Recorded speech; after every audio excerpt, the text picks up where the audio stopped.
Hey, what's up, chosen ones? It's Steve H, man, coming to you live, man. Beautiful Saturday afternoon, man. Beautiful Saturday afternoon. Yeah, I'm sitting here at the park, man, just about to get out and do some walking. Try to stay in shape. Yeah, man. If you're chosen by the Most High God, man, we might as well go ahead on and just accept the fact, that you're going to have some issues, man, in this life, which everybody have issues in this life, man. People that follow the devil, man, they got issues too, man. And some of them, don't let them go on social media and try to make it look like their life is peachy keen, because a lot of times they have problems that are way worse than the ones you have. And the thing about it is they want to make you think that your life is not as good as theirs. They want to make you think that it ain't worth it for you to walk the walk that you're walking. They want to make you think that it's better and easier and more fun to follow the devil.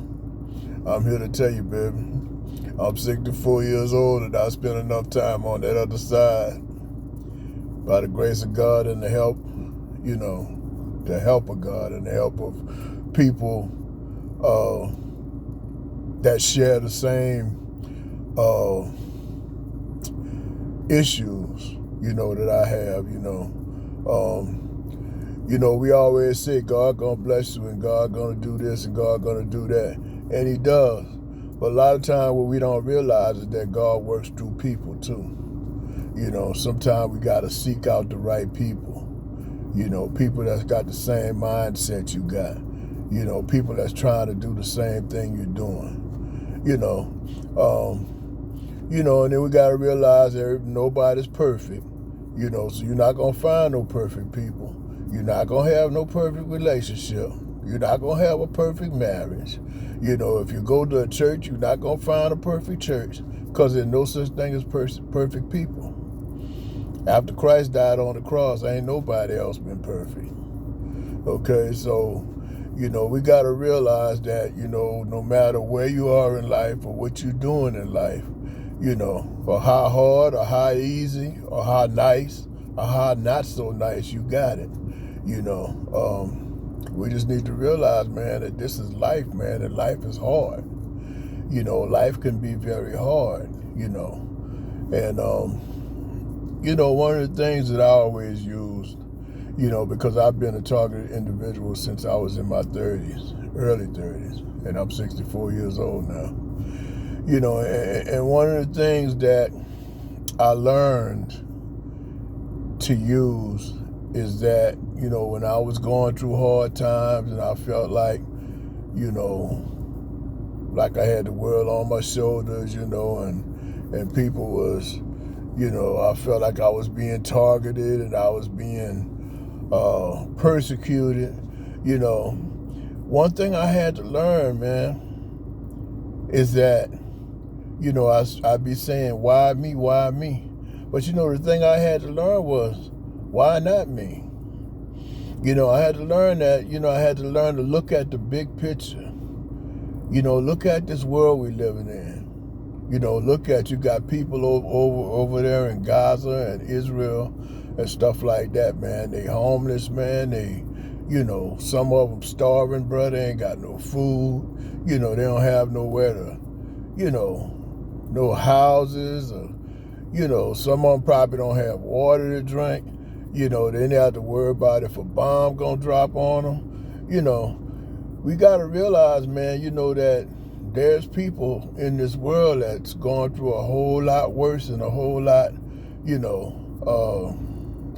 worse situations than we are. We got to realize, and when you do that, just like you compare yourself to people you think got it better than you, sometimes compare yourself to the people who got it worse than you. Compare yourself to the people that, that wish they was you. That wish they did have something to eat today. That wish they could stop stealing or doing drugs or, prostituting or whatever they're doing, Because you got people out there that's living these certain lifestyles, and a lot of them really don't want to be doing what they're doing. But they feel like sometimes that's the only way, and because, we've been trained, sometimes by the powers that be to only think about things a certain way. They want us thinking inside the box. They want you thinking that the only way to live is to stay high and drunk, and spend all your time chasing women or chasing men, or chasing money. They want you to think that that's all that life is about, and in doing that, we end up losing or missing out on what's really important in life. We end up losing, so many like opportunities, and so much of life, and I could say at 64 years old, right now, if I have any regrets, because I've been through a lot, I've been homeless on the streets, been on drugs, alcohol, all of that stuff. And I'm talking about for years, and one thing that I do have to say is that one of my biggest regrets is that what I'm doing now, which is living for the Lord and trying to help somebody else. One of my biggest regrets is that I didn't do this when I was in my 30s, because of, I feel like I missed a lot. And a lot of times the thing about it is you may be able to get the material stuff back, but you'll never get that time back, if you pass up your time, to have a family or to, have a certain type of career or, you never get those years back, they're gone. That's gone. That time is gone. And here I am, 64-year-old man. I consider myself middle-aged, but ain't nobody gonna live to be 120, so it's a little bit past middle age. But man, God is so good, man, and he just allow us to go through things, so he could bring us out on the other side. And if you a chosen one, you got a lot of people's eyes on you, and one of the best part of having a lot of people's eyes on you in God's sight, because see, we got to learn how to look at things the way he look at them, instead of from just our little human, in the flesh, because that's what it's called being blind. You know what I'm saying? People that are spiritually blind, they don't know how to look at things from a spiritual standpoint. Looking at the big picture. Looking at, things from if I look at a spiritual standpoint, then I could realize, I'm reminded of, how King David, who was the king of Israel, how he had a lot of enemies, and in the Psalms he talk about how his enemies, they hated him without a cause, and they marked his steps. Marked his steps. That means they was trying to watch where he was going and trying to follow. He was being stalked. Yeah, David. He was being stalked, and he always, he had to depend on God for his survival, and, what happens is, we need to realize that just because we going through something, just because things ain't going my way don't mean God ain't on my side. Just because, because sometimes he wants me to be able to look at things from his point of view. He might want you to go through something and other people watching you So when he brings you out, them other people, they're not gonna have no choice but to know that it was God that brought you out. You know, and that's how he gets his glory. That's one way anyway. You know, your enemies, man, don't worry about them. don't even worry about them, man, because you know the words say your enemy is gonna be your footstool, man. You know what a footstool is? A footstool is a little stool that you put on the floor so you can step up higher than you'll be able to step up without that footstool. So that footstool is going to bring you up higher than you would normally go. So when God says he's going to make your enemies your footstool, it means whatever they trying to do to you, it's just going to push you higher, bro. It's just going to make you a better person, man. It's just going to put you closer to God, and it's just going to make you better, stronger, you know. That's what it's going to be. You know, and I know, you know, it can feel like, you know, like you can't make it, like, Lord, you know. Because I've seen sometimes, years ago, not really lately, but I've seen some times where, you know, I just wish I just could go to sleep, man, and just don't wake up, man. You know, I've seen those kind of days, man. And the thing about it, man, when my mom was living, when I was a kid, my mom told me that one of the worst thing you can do is to kill yourself. Suicide, because if you kill yourself, you just committed murder, and you killed yourself, so you can't ask for forgiveness, you know, so you're going to hellfire. You know, and that was really, really one of the biggest reasons why I'm still alive today, because if I really didn't have that mindset that my mom gave to me, I would have took my own life. I really would have, years ago.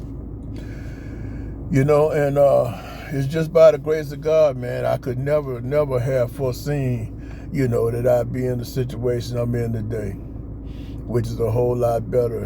And, you know, I'm just, you know, just so grateful, man. You know, because God will bring you through things, man. He'll let you go through things. And sometimes, you know, we deserve it because of our actions. And sometimes we may not. But the thing about it is that it's not a punishment. Sometimes, a lot of times, it's not a punishment. Sometimes it's a test, maybe a test, you know. But sometimes it's just God's way of elevating you to a different way of thinking, to a more spiritual way of thinking, to a more spiritual and mature way of seeing things, you know, and understanding things, and seeing yourself and seeing other people, you know, and seeing God for who he really is. You know, it's a lot. It really is a lot, you know, and I know being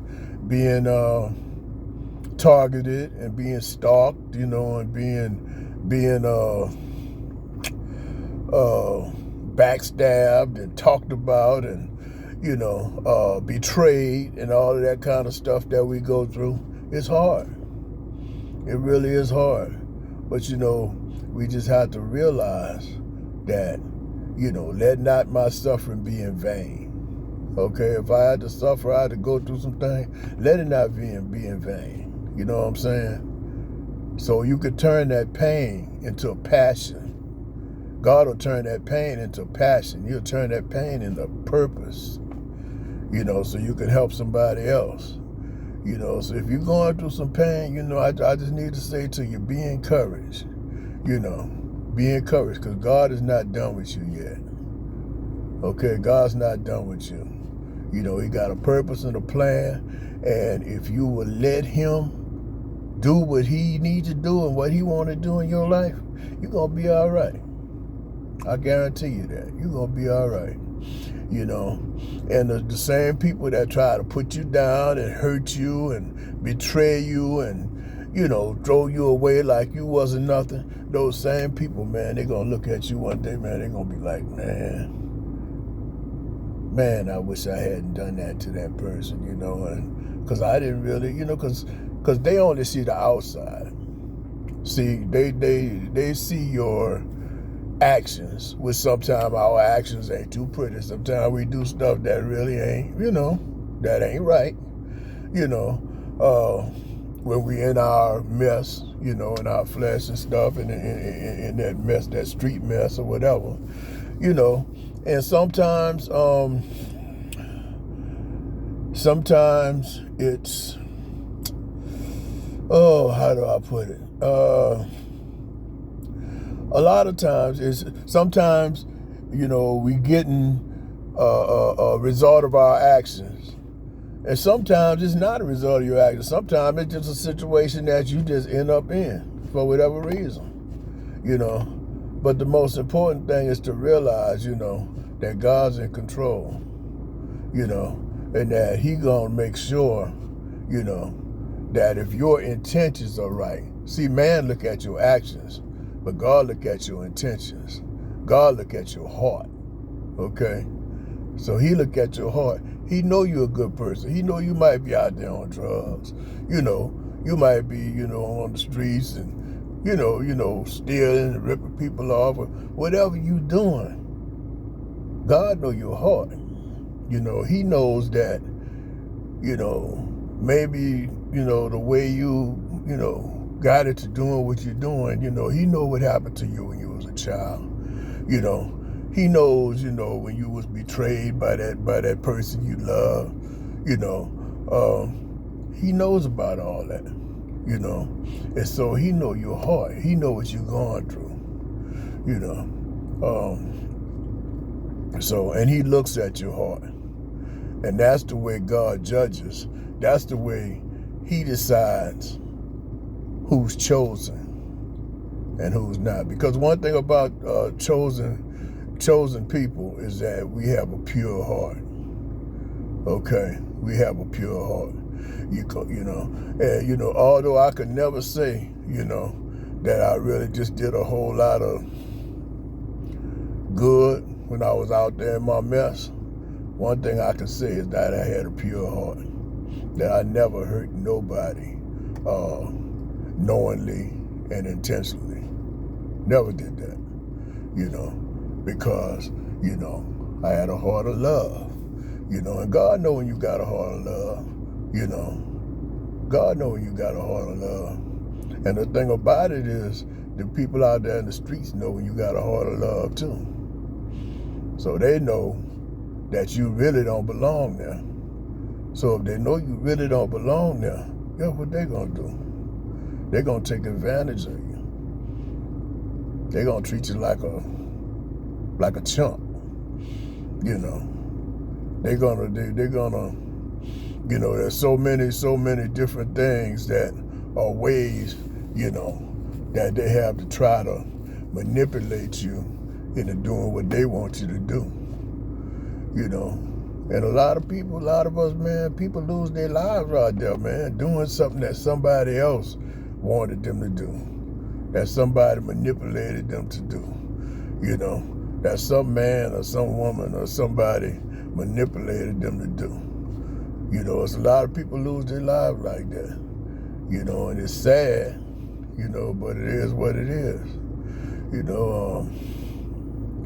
So I just hope, you know, that somebody, you know, if this resonate with you, you